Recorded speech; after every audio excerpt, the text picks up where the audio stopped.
Someone sent in a really interesting question that says, does link bait have to be black hat? And of course the answer is no. There's plenty of white hat ways to make really interesting link bait, because link bait is just something that people want to link to.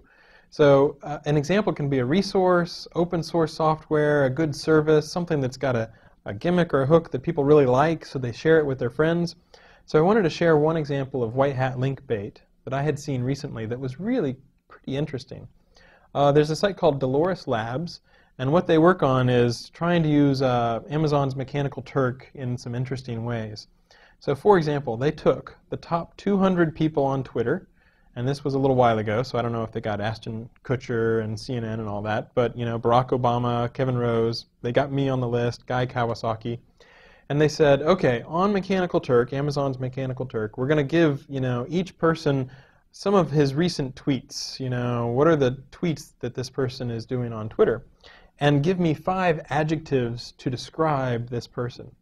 And it's really pretty interesting. So, for example, you know, for Matt Cutts, I think it was like several different things: snore, programmer, knowledgeable, and cute. So I'll sort of take the cute to cancel out the snore. My guess is my avatar, I had a picture of my cat, so they might be talking about my cat when they say cute. But it's really pretty interesting because, you know, someone like Jason Calacanis was techie, sickly, hopeful, intelligent, whereas Barack Obama was president, winner, Democrat, bore.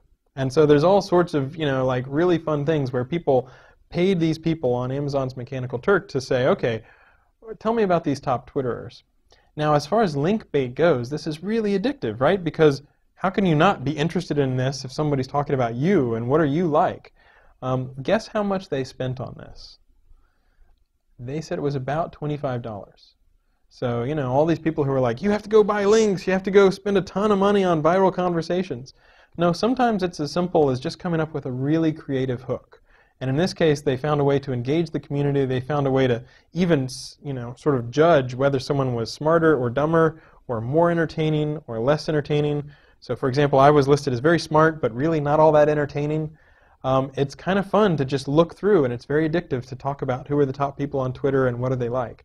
Very simple example. Don't just say, okay, now I'm going to go to Amazon's Mechanical Turk and ask people to rate the top Twitterers and, you know, give adjectives, because now that's been done.